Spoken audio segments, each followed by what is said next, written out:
They thought she was just an easy target. A woman driving alone one night in a neighborhood she supposedly did not belong in. Officers Derek Langford and Riley Beck had a quota to meet, a corrupt network to protect, and a long-standing reputation for bending the rules until they shattered. When they pulled her over, planted 2 ounces of crystal meth in her trunk, and slapped the cold steel cuffs on her wrists, they smiled, thinking they had ruined just another nameless life. What they did not know was that the quiet woman sitting in the back of their cruiser was not a helpless victim. She was Special Agent Kendra Hale of the Drug Enforcement Administration, and these corrupt cops had just walked blindfolded into a federal trap. The dashboard clock of the beat-up Chevy Malibu read late into the night. Kendra Hale tapped her fingers against the steering wheel, matching the rhythm of the rain hitting the windshield. To anyone looking at her, she was Kendra Ellis, a weary shift worker heading home to the south side of Oak Haven, a Rust Belt city that had seen its best days decades ago. But beneath the faded denim jacket and the tired expression was a highly decorated DEA special agent. Kendra had been deep undercover. Her assignment was to dismantle the Ironwood pipeline, a massive fentanyl and methamphetamine distribution ring that had crippled Oak Haven. The DEA had hit a wall. The dealers always seemed to be one step ahead of the raids. The evidence rooms were mysteriously losing inventory. It did not take a genius to realize the cartel had the local police in their pocket. Kendra was embedded to find out exactly who was on the payroll. She did not have to look hard. They found her. As Kendra turned onto the desolate stretch of Miller Avenue, the blinding flash of red and blue LED lights erupted in her rearview mirror. Her heart maintained a steady, trained rhythm. She pulled the Malibu over to the shoulder, shifted into park, and rolled down her window, keeping both hands clearly visible on the steering wheel. Through the rain-slick side mirror, she watched 2 figures step out of a patrol cruiser. She recognized them immediately from her federal briefings. Officer Derek Langford, a heavy-set man with a history of excessive force complaints that kept vanishing from internal affairs, and his partner, Officer Riley Beck, a wiry, nervous cop who played the role of the loyal attack dog. Langford approached the driver's side, his heavy maglite flashlight intentionally aimed right into Kendra's eyes, temporarily blinding her. "License and registration," he barked, not bothering with an introduction or a reason for the stop. "Is there a problem, officer?" Kendra asked, pitching her voice slightly higher and injecting just the right amount of civilian anxiety into her tone. She slowly reached into the glove compartment and handed over her meticulously forged alias, a perfectly backstopped Ohio driver's license and registration in the name of Kendra Ellis. Langford snatched the cards. He did not even look at them. He looked at her. "You swerved back there at the intersection. Looked like you were having trouble staying in your lane. Have you been drinking tonight?" "No, sir, just heading home from work. The roads are slick." Beck, who had been lingering near the rear passenger door, suddenly stepped forward, sniffing the air with exaggerated theatricality. "Hey, Derek, you smell that?" Langford leaned in closer, his breath smelling of stale coffee and wintergreen tobacco. "Yeah, I smell it. Smells like unburned marijuana." Kendra felt a cold, sharp spike of anger, but she kept her face blank. It was the oldest, cheapest lie in the corrupt cop playbook. The phantom smell that suddenly gave them fabricated probable cause to tear a civilian's life apart without a warrant. "Step out of the vehicle," Langford ordered, his hand resting casually on the butt of his service weapon. "I don't have any marijuana in my car," Kendra said, stepping out into the freezing drizzle. "Turn around, face the car, hands on the roof," Beck snapped, moving in quickly to pat her down. His pat-down was aggressively rough, bordering on invasive. Kendra memorized every movement, every procedural violation, cataloging them for the federal indictment she was already building in her mind. "If you have nothing to hide, you won't mind us taking a look, right?" Langford said with a smirk that did not reach his eyes. Without waiting for her consent, he popped the trunk of the Malibu. Kendra stood silently against the cold metal of her car, watching the reflection in the cruiser's windshield. She knew exactly what was in her trunk: a spare tire, a broken umbrella, and some emergency jumper cables. But she also knew what was about to happen. She watched Beck rummage through the back. He leaned deep into the trunk, his shoulders blocking her view for just a fraction of a second. When he stood back up, he was holding a clear plastic evidence bag filled with large, jagged white crystals. "Well, well, well," Beck said, holding the bag up under the glare of the street lamp. "Looks like we hit the jackpot tonight. What do we have here? Looks like a couple ounces of ice." "That's not mine," Kendra said, her voice shaking. Not from fear, but from the adrenaline of absolute suppressed rage. "You put that there. I saw you." Langford laughed, a dry, harsh sound. He pulled his handcuffs from his belt, aggressively grabbing Kendra's wrists and twisting her arms behind her back. The steel bit into her skin as he ratcheted them tight. "Save it for the judge, sweetheart," Langford whispered, leaning into her ear. "You people always say it ain't yours. Let's see how much the public defender believes you." They shoved her into the hard plastic back seat of the cruiser. As the doors slammed shut, locking her in the cage, Kendra stared at the partition. They had planted narcotics to hit a quota, or perhaps simply to steal her car for the impound lot racket she knew they were running. They thought they held all the power. They thought she was a nobody. Kendra took a slow, deep breath. "You boys have no idea," she thought. The trap just snapped shut.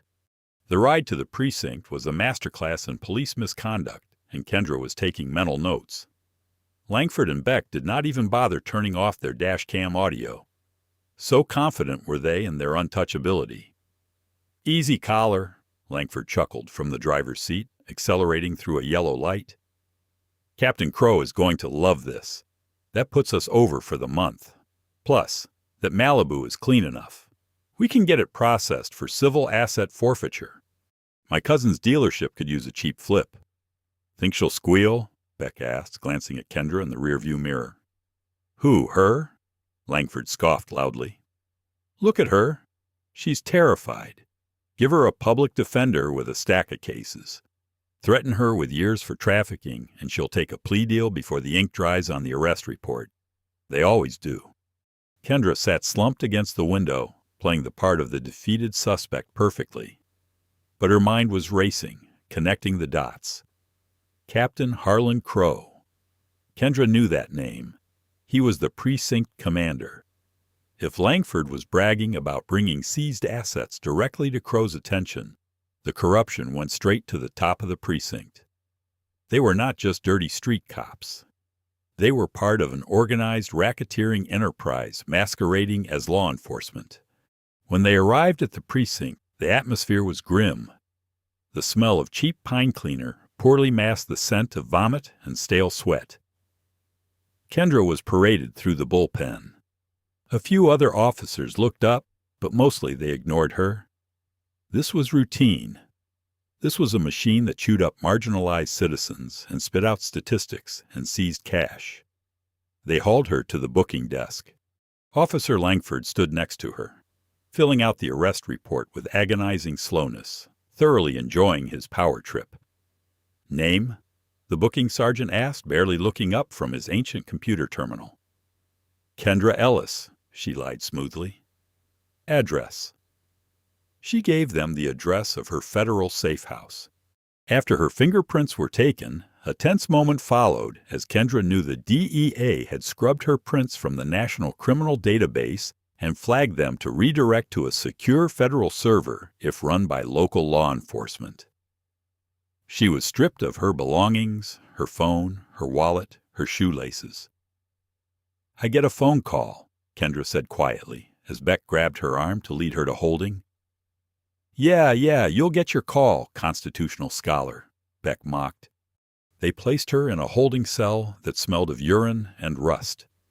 There was a payphone bolted to the concrete wall. Kendra waited until the guards had walked back down the corridor before picking up the receiver. She did not dial a lawyer. She dialed a highly encrypted Washington, D.C. number. It rang twice. "Caldwell," a deep, gruff voice answered.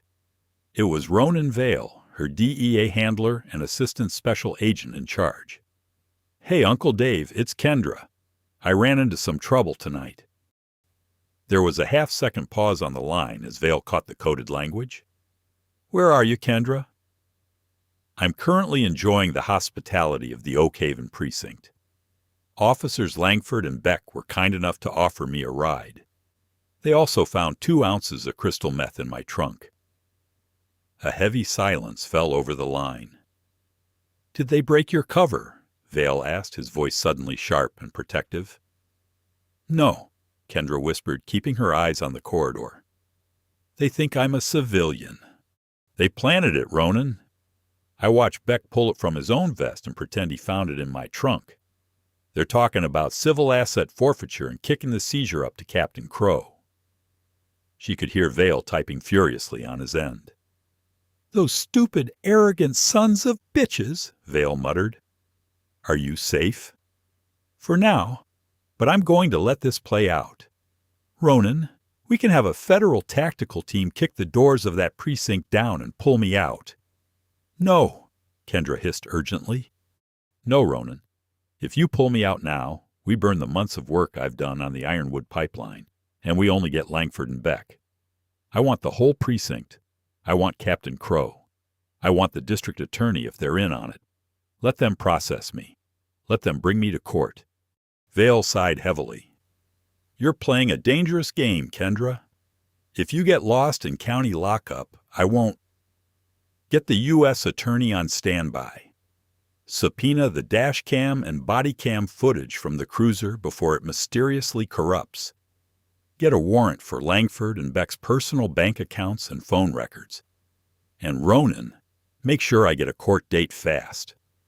Let them walk right up to the judge and perjure themselves. Let them dig their own graves on the official record." "All right," Vale agreed reluctantly. "I'll coordinate with the Department of Justice. We'll have an airtight federal indictment ready to unseal the second they take the stand. Sit tight, Agent Hale, and be careful." Kendra hung up the phone. She sat down on the hard metal bench of the cell, staring at the peeling gray paint on the bars. For the first time all night, a genuine smile spread across her face. The next days were a blur of calculated indignities. She was transferred to county jail, processed in an orange jumpsuit, and subjected to the harsh reality of the very system she had spent her life trying to clean up from the inside. She met with an exhausted public defender named Lena Brooks, who barely looked at her file. "Look, Kendra," Lena had said through the plexiglass partition. 2 ounces is a trafficking charge. They have you dead to rights on the police report. The cops say you were erratic. They smelled weed, found the meth. It's a mandatory minimum sentence. The district attorney is offering a deal if you plead guilty today. I strongly advise you to take it." "I'm completely innocent," Kendra said calmly. "I want to go to trial. I want a preliminary hearing, and I want those officers on the stand under oath." Lena looked at her with a mixture of pity and frustration. "You don't understand how Oak Haven works. Cops like Langford and Beck. The judge believes them. If you fight this, you will lose, and you will do serious time." "Let's take our chances," Kendra replied, her eyes locked onto the lawyers. "Get me in front of Judge Hale." The stage was set. The arrogant officers had laid their trap for a civilian, completely oblivious to the fact that they had just handed the federal government the noose to hang them with. Court was soon in session, and Kendra Hale was ready to burn the precinct to the ground. The Oak Haven County Courthouse was a towering monolith of gray stone and faded glory, a place where hope was routinely ground into dust by an overburdened, apathetic justice system. Kendra sat at the defense table, the heavy iron chains around her wrists and ankles clinking softly against the scarred wooden chair. She was clad in a scratchy, oversized orange jumpsuit. Her hair was pulled back into a messy knot. She looked every bit the defeated, terrified civilian she was pretending to be. Beside her, public defender Lena Brooks furiously flipped through a manila folder, rubbing her temples. "Okay, Kendra, listen to me," Lena whispered urgently, not looking up from her sparse notes. "Assistant District Attorney Owen Fitch is gunning for you. He's tight with the precinct. They're treating this as a slam-dunk trafficking case. If we don't present a solid defense, which we don't have, Judge Hale is going to bind you over for trial and deny bail. It's not too late to take the plea." "I am not pleading guilty to a crime I did not commit," Kendra replied, her voice maintaining a slight engineered tremble. "I want to hear them say it under oath." "You're making a massive mistake," Lena sighed, sitting back just as the bailiff bellowed for the courtroom to rise. Judge Marcus Hale swept into the room, his black robes billowing. He was a man deeply entrenched in the local political machine, known for his harsh sentencing and unquestioning trust in local law enforcement. He banged his gavel, his eyes sweeping over the docket with visible exhaustion. "Case number 44092, State of Ohio versus Kendra Ellis," Judge Hale droned. "Possession with intent to distribute a Schedule II controlled substance." "Is the state ready?" "Ready, Your Honor," Assistant District Attorney Owen Fitch said, standing up and buttoning his tailored suit jacket. Fitch was young, ambitious, and possessed a smug certainty that made Kendra's blood boil. "Defense is ready, Your Honor," Lena said, her voice lacking the booming confidence of the prosecutor. "Proceed, Mr. Fitch," Hale ordered. "The state calls Officer Derek Langford to the stand." Kendra watched intensely as Langford strutted down the center aisle of the courtroom. He was not in his patrol uniform today. He wore a sharp gray suit, looking every bit the upright, reliable servant of the law. He placed his hand on the Bible, swore to tell the whole truth, and took his seat in the witness box. He did not even glance at Kendra. She was beneath his notice, just another stepping stone for his career and his illicit wallet. Fitch approached the podium. "Officer Langford, can you describe the events that led to the arrest of the defendant one night?" Langford leaned into the microphone, his voice calm and authoritative. "Yes, sir. My partner, Officer Beck, and I were on routine patrol in the South District. I observed a Chevy Malibu traveling eastbound on Miller Avenue. The vehicle was swerving erratically, crossing the double yellow line twice." "Perjury count 1, Kendra noted in her mind. Her driving had been flawless. "Did you initiate a traffic stop?" Fitch asked. "I did. Upon approaching the driver's side window, I asked the defendant for her license and registration. She appeared highly agitated, sweating profusely despite the cold weather. It was at this time that I detected the strong, distinct odor of unburned marijuana emanating from the cabin of the vehicle. Perjury count 2. Based on your training and experience, did this give you probable cause to search the vehicle?" "It did, sir," Langford answered smoothly. "I asked the defendant to step out of the car. My partner conducted a search of the trunk. Tucked beneath the spare tire compartment, Officer Beck discovered a clear plastic bag containing a crystalline substance, which later field tested positive for methamphetamine, approximately 2 ounces. Fitch turned to the judge. "Thank you, officer. Nothing further." Lena stood up for cross-examination, her posture defensive. "Officer Langford, isn't it true that there is no dash cam video of my client crossing the yellow line?" "The dash cam was malfunctioning, ma'am. A known issue with the cruiser." Langford lied effortlessly, a practiced excuse he had undoubtedly used a dozen times before. "And you found no marijuana in the car." "Correct. The substance that supposedly gave you probable cause." "Suspects often dispose of contraband before we can secure the vehicle, counselor, but the smell was undeniable." Langford smiled, a sickeningly sweet expression of false patience. Judge Hale interrupted, waving a dismissive hand. "Miss Brooks, the officer's testimony regarding probable cause is well established. Move on." Kendra sat silently, her face a mask of despair. but her mind was calculating every syllable. She watched as Officer Riley Beck took the stand next, mirroring Langford's lies perfectly. Beck described finding the drugs, explicitly stating under oath that the methamphetamine was physically in Kendra's trunk when he opened it. Perjury count 3. Falsifying official records. Deprivation of rights under color of law. The trap was fully set. The state of Ohio had just put 2 corrupt officers on the stand, and they had willingly, arrogantly perjured themselves on the official court record to frame an innocent woman. They had dug the grave. All Kendra had to do now was push them in. "The state rests its preliminary case, Your Honor," Owen Fitch announced loudly, returning to his table with a triumphant smirk. Given the severe nature of the charges, the overwhelming physical evidence, and the sworn testimony of 2 highly decorated officers, the state requests that the defendant be bound over for trial. Furthermore, we request that bail be denied. The defendant has no deep ties to this community and poses a severe flight risk. Judge Hale adjusted his reading glasses, peering down his nose at Kendra. The courtroom was dead silent. Langford and Beck sat in the front row of the gallery, leaning back, arms crossed, enjoying the show. This was their favorite part, the moment the cage slammed shut. "Miss Brooks," Judge Hale said, his tone laced with boredom, "does the defense have anything to add before I make my ruling?" Lena stood up, her shoulders slumped. "Your Honor, we ask for reasonable bail. My client has no prior criminal record. 2 ounces of methamphetamine is not a victimless first-time offense, Counselor," Hale snapped, picking up his gavel.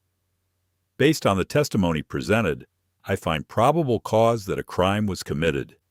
I am binding the defendant over for trial. Bail is hereby denied." Bang. The heavy double doors at the back of the courtroom flew open with such force that they bounced off the wood-paneled walls.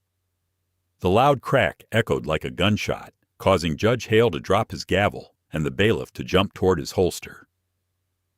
Striding down the center aisle was a tall, imposing man in a sharp navy blue suit. Behind him were 4 men and women wearing tactical vests emblazoned with 3 massive yellow letters, FBI. Trailing slightly behind them was Ronan Vale, his face a mask of controlled fury. Owen Fitch spun around, his face flushing with anger. "What is the meaning of this? This is a closed, preliminary hearing." The man in the navy suit did not even look at Fitch. He walked straight past the prosecution table, stopping just before the wooden gate that separated the gallery from the well of the court. He reached into his breast pocket and flipped open a leather credential case, flashing a gold badge that caught the harsh fluorescent light. "Victor Lang, Assistant United States Attorney for the Northern District," the man announced, his voice vibrating with authority that dwarfed the entire room. "And I'm afraid, Judge Hale, that the state of Ohio will have to suspend these proceedings immediately." Judge Hale stood up, utterly bewildered. "Mr. Lang, what in God's name is the federal government doing interrupting my courtroom? This is a local drug trafficking matter." Lang smiled, but there was no warmth in it. It was the smile of a predator that had just cornered its prey. "With all due respect, Your Honor, it is absolutely not. We are here to execute federal arrest warrants, and we are here to take custody of the defendant." Fitch scoffed, stepping forward. "You want to adopt the case federally? Fine.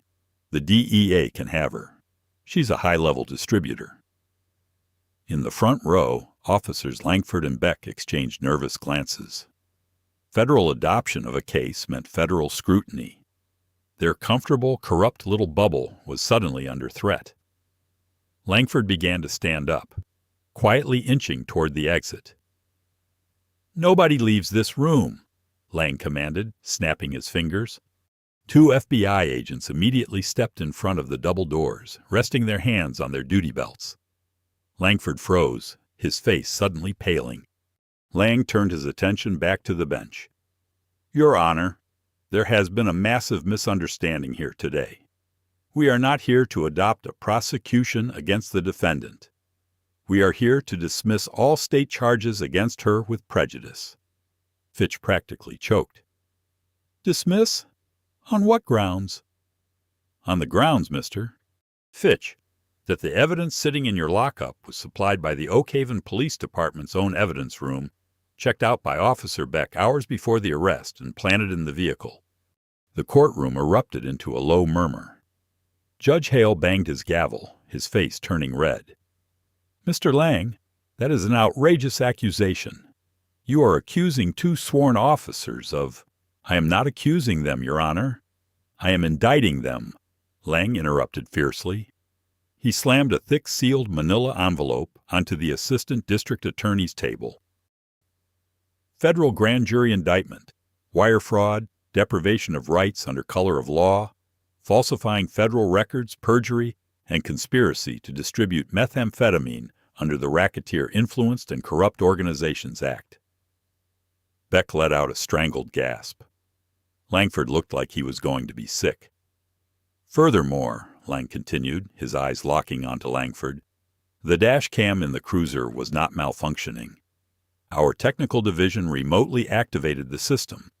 We have crystal clear audio and video of Officer Langford and Officer Beck explicitly discussing their quota, discussing the theft of the vehicle for a family member's dealership, and discussing planting the narcotics." Lena Brooks, the public defender, dropped her pen. She stared at Kendra, whose posture had completely changed. The terrified, slumped civilian was gone. Kendra sat perfectly straight, her eyes sharp and cold as ice. "Your Honor," Fitch stammered, his arrogance evaporating into sheer panic. Who is this woman?" Kendra calmly stood up. The clinking of her chains was the only sound in the dead silent room. She looked directly at Langford and Beck, her voice projecting with a practiced federal command. "My name is Special Agent Kendra Hale, Drug Enforcement Administration," she said clearly, "and you two boys just perjured yourselves straight into federal prison." The color completely drained from Langford's face. Beck's knees literally buckled, and he collapsed back onto the wooden pew of the gallery. They had not just framed a citizen. They had kidnapped, falsely imprisoned, and framed an undercover federal agent who had been watching their every move. "Agent Hale," Lang said, nodding respectfully to Kendra. He turned to the FBI agents at the doors. "Cuff them. Take them out of here." As the FBI agents swarmed Langford and Beck, stripping them of their weapons and ratcheting federal steel around their wrists, Kendra looked up at the judge. The power dynamic in the room had not just shifted. It had completely inverted. The trap had not just closed. It had shattered the entire corrupt foundation of the precinct. The heavy iron chains fell from Kendra's wrists with a loud, satisfying clatter, hitting the linoleum floor of the courthouse holding room. Ronan Vale, her DEA handler, stood before her, holding out a dark navy windbreaker with the bright yellow letters DEA printed across the back. In his other hand, he held her Sig Sauer P229 service weapon and her gold federal badge clipped to a leather lanyard. "You cut that one a little close, Hale," Vale said, a rare, genuine smile breaking through his usually stoic demeanor.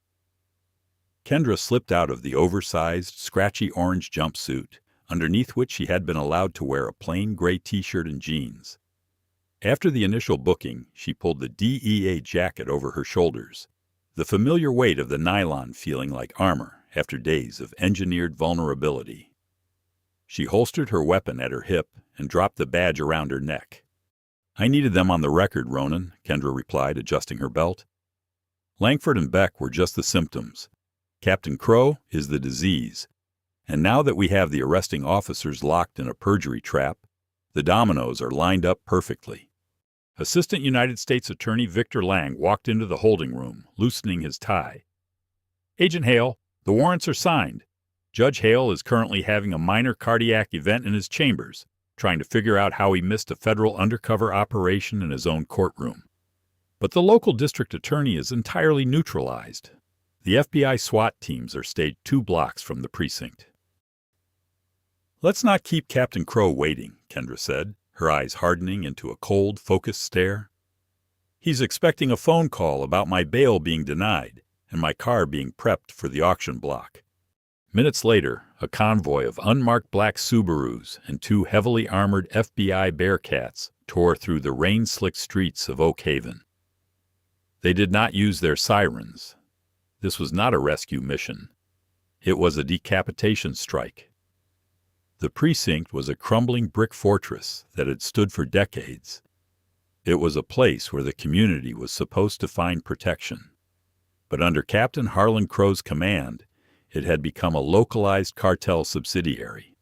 Kendra rode in the lead SUV with Vale. As they pulled up to the front steps of the precinct, she felt a profound sense of closure. She had spent months eating terrible diner food, living in a drafty safe house, and memorizing the faces of the men who were poisoning this city. Today, it ended. "Execute," Vale spoke into his radio. The doors of the tactical vehicles flew open. Dozens of federal agents swarmed the building. Kendra took the point, flanked by heavily armed FBI tactical operators. She pushed through the double-glass doors of the precinct, her badge highly visible. At the front desk, Sergeant Elias Knox, the same booking sergeant who had lethargically processed Kendra nights prior, looked up from his paperwork. The color instantly drained from his face as he took in the sea of federal windbreakers and tactical rifles pouring into his lobby. His eyes widened comically when they landed on Kendra. "Federal agents, secure the building. Hands away from your weapons." Vale's voice boomed through the bullpen, echoing off the high-stained ceilings. Local officers froze at their desks. Some instinctively reached for their sidearms, but the overwhelming presence of federal lasers painting their chests made them reconsider immediately. One by one, they slowly raised their hands, stepping away from their keyboards and radios. Kendra did not stop in the bullpen. She knew the layout. She marched straight down the central corridor, heading for the commander's office at the far end. 2 FBI agents kept pace behind her. Through the frosted glass of the office door, Kendra could see the silhouette of Captain Harlan Crow. He was on the phone, likely yelling at someone, completely oblivious to the hostile takeover happening feet away. Kendra did not knock. She raised her boot and kicked the door right at the handle. The locking mechanism shattered, and the heavy wooden door swung inward, crashing against the wall. Captain Crow, a broad-shouldered man with a thick graying mustache and a custom-tailored uniform, dropped his desk phone. He leapt to his feet, his face turning a dangerous shade of crimson.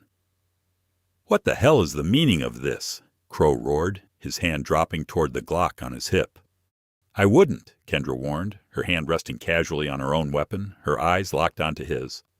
Crow froze, his hand hovering inches from his holster. He looked at the 2 FBI agents, their rifles at the low ready, and then his gaze snapped to Kendra. He squinted, trying to place her face. "Who the hell are you?" "Special Agent Kendra Hale, DEA," she announced, stepping fully into the office. "Nights ago, your boys Langford and Beck booked me under the name Kendra Ellis. They planted 2 ounces of methamphetamine in my trunk to meet your seizure quotas." Crow's jaw tightened. A flicker of realization, followed rapidly by sheer panic, crossed his eyes, but he quickly masked it with aggressive bluster. "I don't know what you're talking about. If my officers made a bad collar, that's an internal affairs issue. You have no jurisdiction to breach my precinct like this." "We aren't here for a bad collar, Harlan," Vale said, stepping into the room behind Kendra. "We're here for the Ironwood pipeline." At the mention of the cartel's local distribution network, Crow's false bravado shattered completely. He sank back into his heavy leather chair, as if all the air had been sucked out of the room. "We have the wiretaps, Captain," Kendra continued, walking slowly toward his desk. "We have the offshore accounts in the Cayman Islands. We know you've been taking a cut from Darius Kane to ensure his couriers are never pulled over in your district. And we know you've been using the civil asset forfeiture program to launder the vehicles for Kane's operation. "You can't prove any of that," Crow stammered, his voice dropping an octave, lacking all its previous authority. "I don't have to," Kendra said coldly. "Langford and Beck are already in federal custody. They're currently sitting in separate rooms at the federal building, and right now, AUSA Lang is offering them a race. Whoever gives you up first gets years instead of life. How loyal do you think Langford is when he's facing a supermax facility?" Kendra leaned over Crow's desk, planting her hands firmly on the polished wood. "Stand up, Captain. Turn around and put your hands behind your back." Crow looked at the framed commendations on his wall. Decades of a career he had systematically rotted from the inside out. Slowly, with trembling hands, he stood up and turned around. The sound of the federal handcuffs ratcheting closed around the wrists of the precinct captain echoed loudly in the quiet office. It was the sound of a corrupt empire collapsing. As they marched Crow out through his own bullpen, past his stunned and terrified subordinates, the absolute silence of the precinct spoke volumes. The untouchables had just been touched. The interrogation rooms at the federal building in downtown Oak Haven were stark windowless boxes designed to strip away comfort and induce psychological pressure. There were no good cop, bad cop routines here. There was only the crushing, inevitable weight of the United States government. Officer Derek Langford sat at a metal table, still wearing the sharp gray suit he had worn to court just hours earlier. But the suit looked rumpled now, the tie discarded, the top button open. He was sweating heavily, staring at the stainless steel rings embedded in the table. The heavy steel door clicked open and Kendra walked in, followed by AUSA Victor Lang. Kendra dropped a thick 4-inch binder onto the table. It hit the metal with a loud thud that made Langford jump. "Hello again, Derek," Kendra said, her voice perfectly even. She pulled out a chair and sat across from him. "It's been a long day. You want some water? Coffee?" Langford looked up, his eyes bloodshot and darting. "I want my union rep. I want a lawyer." "Your union rep doesn't have security clearance for a federal RICO case," Lang stated flatly, remaining standing near the door. "And your lawyer is currently outside. But before we bring him in, I thought I'd give you a preview of the discovery material, just to save us all some time." Kendra opened the heavy binder. "Let's review the tape, Derek." She placed a small digital recorder on the table and hit play. The audio was crystal clear. It was the dash cam recording from the cruiser. "Easy collar. Captain Crow is going to love this. That puts us over for the month. We can get it processed for civil asset forfeiture." Kendra paused the recording. "That's conspiracy to commit wire fraud and deprivation of rights. You established premeditation on tape." Langford swallowed hard, his Adam's apple bobbing. "I was just blowing off steam. Beck found the drugs. I didn't know he planted them." Kendra smiled, a cold, sharp smile that offered no quarter. "Don't try to play the fool, Derek. You checked that meth out of the evidence locker hours before you pulled me over. We have Sergeant Knox on video handing Beck the bag while you stood watch at the door. But let's move past my arrest. That's small potatoes." She flipped a page in the binder. "Let's talk about Darius Kane." At the mention of the cartel enforcer's name, the last vestige of defiance drained from Langford's face. He looked physically ill. "We've been monitoring your burner phone," Kendra continued, her voice relentless. "We have recorded phone calls between you and Kane. We have you negotiating the release of his lieutenants in exchange for cash drops behind the old rail yard. We have you supplying Kane with the home addresses of rival gang members, 2 of whom turned up dead in the river last month." "I never wanted anyone killed," Langford whispered, burying his face in his hands. "Crow set it up.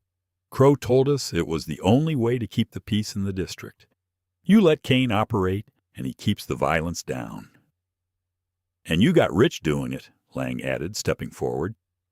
"Here is the reality of your situation, Mr. Langford. You are looking at counts of perjury, civil rights violations, kidnapping under color of law, and accessory to murder as part of a continuing criminal enterprise. That is a mandatory life sentence in a federal penitentiary." Langford began to hyperventilate. The reality of his karma was hitting him with the force of a freight train. He was not the apex predator he thought he was.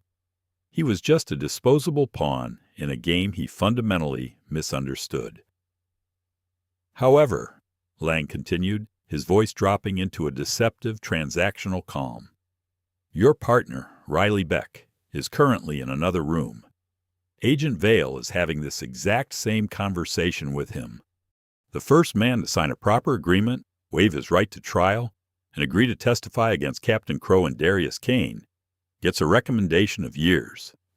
The other man gets life." Lang tapped his watch. "You have exactly 60 seconds to decide, before I walk out of this room and give Beck the deal." "I'll sign," Langford blurted out instantly, his self-preservation instinct overriding whatever twisted loyalty he held for his badge. Tears streamed down his face, ruining his tough guy facade entirely. "I'll sign it right now. I'll give you Crow. I'll give you Kane. I'll tell you where the ledgers are hidden in Crow's basement." Kendra closed the binder. The trap had not just caught the mice, it had caught the Rat King. "Good choice," Kendra said softly, standing up. "Your lawyer will be in shortly." She walked out of the interrogation room, stepping into the cool, quiet hallway, where Vale was leaning against the wall, drinking a terrible cup of break-room coffee. "Did he bite?" Vale asked.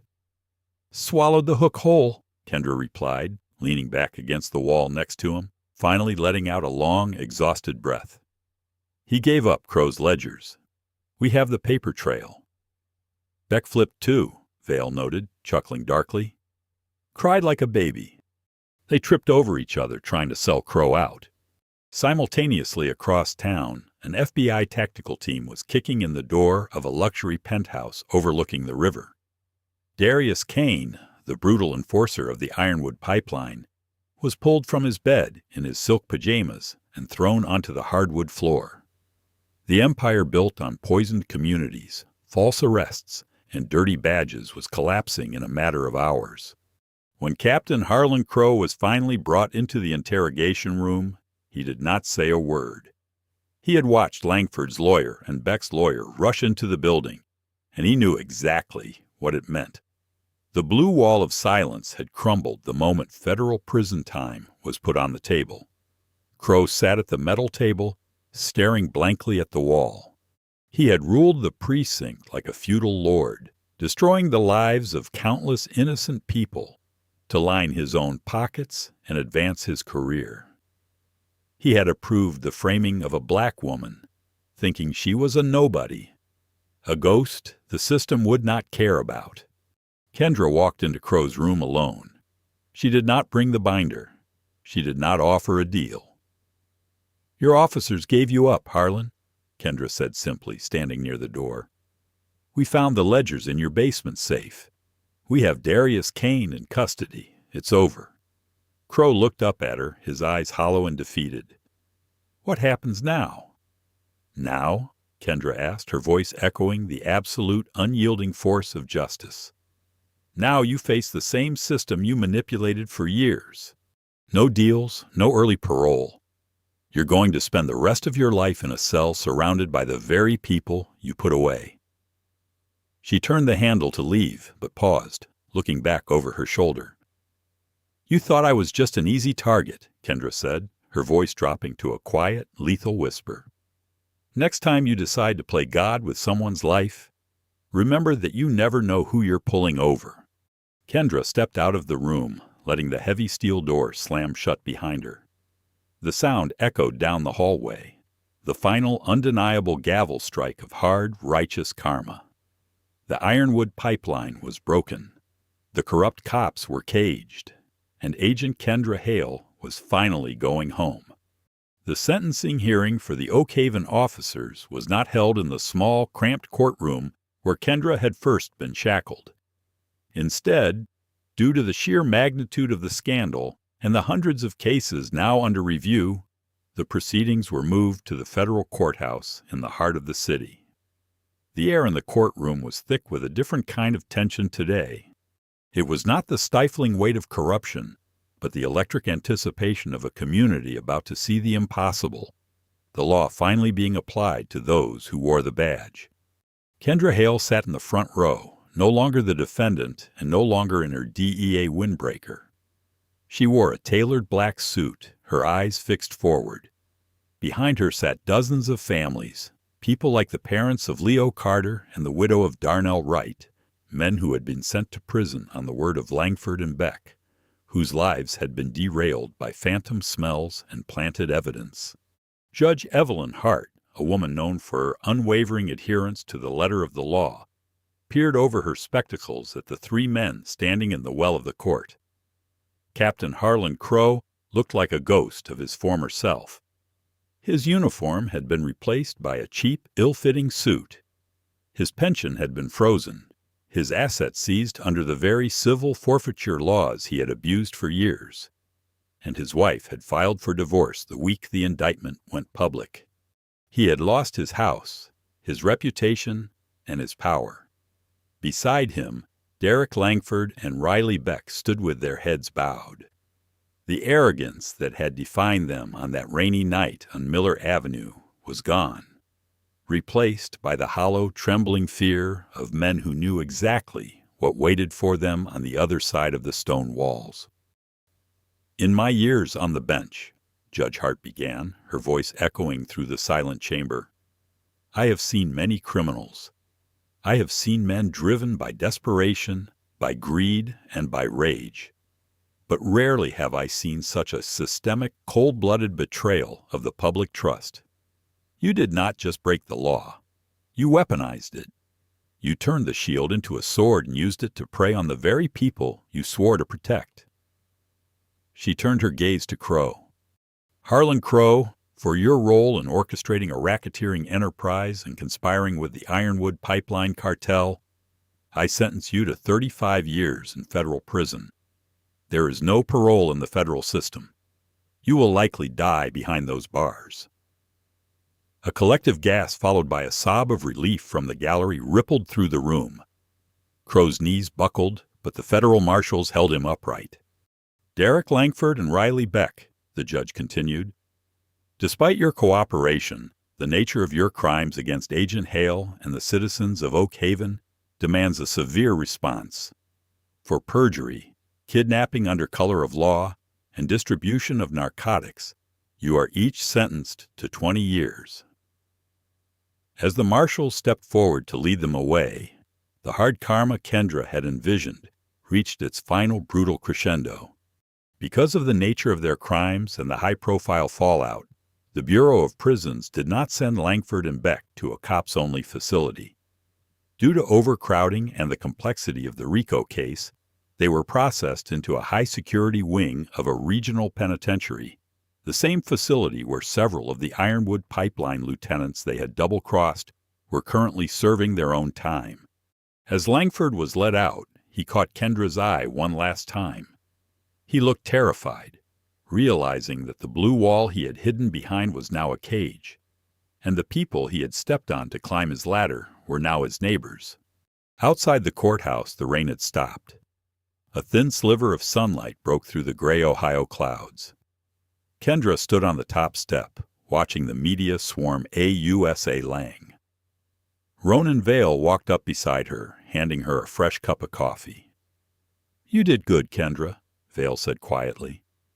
"The DOJ is reviewing hundreds of cases handled by the precinct. They've already vacated dozens of convictions. People are going home to their families tonight because you took that ride in the back of the cruiser." "It's a start, Ronan," Kendra replied, looking out at the city. "But there's always another precinct.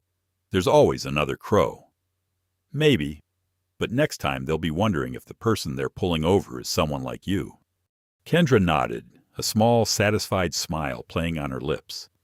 She thought about the Malibu, her car, which had been returned to her that morning, freshly detailed and smelling of nothing but clean upholstery. She thought about the real Kendra Ellis, the name she had used, and hoped the real women like her in this city felt a little safer tonight. Her phone buzzed in her pocket. It was a message from the field office, a new lead on a shipment coming in through the rail yards. "Back to work?" Vale asked, noticing her expression. "Always," Kendra said. She turned and walked down the steps, disappearing into the crowd. She was not a victim, and she was not just a black woman in a Chevy Malibu anymore. She was the person who had brought an entire empire of corruption to its knees. A silent guardian who knew that sometimes the only way to find the truth is to let the darkness think it has already won. This story serves as a powerful reminder that while corruption can hide behind a badge and power can be abused, justice has a way of finding the light. Officers Langford and Beck thought they were picking on a helpless civilian, but they ended up handing the keys to their own prison cells to a woman who was 3 steps ahead of them the entire time.